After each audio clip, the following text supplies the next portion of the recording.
Vous savez, cette année, il est prévu une importante,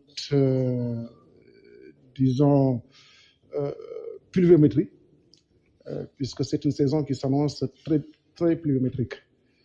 Et comme vous le savez, Saint-Louis a des zones, des quartiers qui sont des quartiers à risque d'inondation. C'est la raison pour laquelle nous avons mobilisé entre nous beaucoup de matériel en termes de motopompes, un parc de plus de 31 motopompes de capacités différentes pour faire face effectivement à l'inondation ou aux inondations. Et nous allons nous organiser avec des équipes de jeunes pour se déployer au niveau de ces quartiers en vue, en tout cas, de venir en support aux populations pour que ces inondations-là ne puissent pas poser des dégâts importants.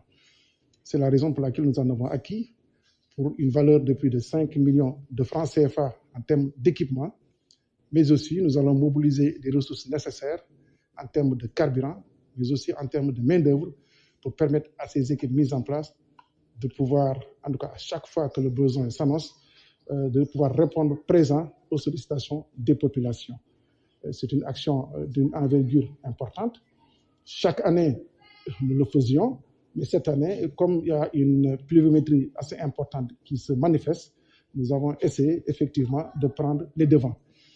Comme vous le savez aussi, ces quartiers-là, c'est des quartiers qui sont difficilement, en tout cas, où il est, disons, je veux m'exprimer, c'est-à-dire l'assainissement n'est pas encore réalisé au niveau de ces quartiers, puisque c'est des quartiers qui sont dans des zones un petit peu non édificantes, mais malheureusement, les populations s'y ont installées. Dans tous les cas de figure, l'assainissement a démarré au niveau de certaines zones, surtout à Pikine, avec le programme des 10 villes. Les travaux sont en cours et seront terminés dans un an tout au plus. Et certainement au niveau de ces zones-là, une fois les travaux terminés, nous aurions moins de problèmes en termes d'inondation.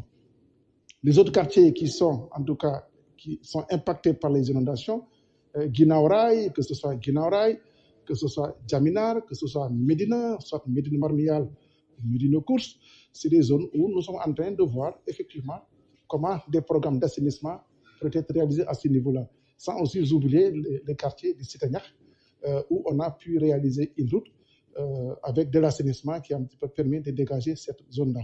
Mais toujours est-il que nous sommes dans une dynamique de trouver avec les services de l'État des voies et moyens, et même avec le partenariat, pour que l'assainissement des eaux pluviales, l'assainissement des eaux usées au niveau de ces quartiers-là puisse se réaliser avec les projets à venir. Donc, on a mis en place une équipe pilotée par nos responsables, par Pape Ibrahima Faye, accompagné d'une équipe avec Aline Diop. Vous savez, Aline Diop a été le directeur général de l'ONAS, donc il sait comment gérer les inondations. Et autour de cette équipe, des jeunes seront mis à contribution.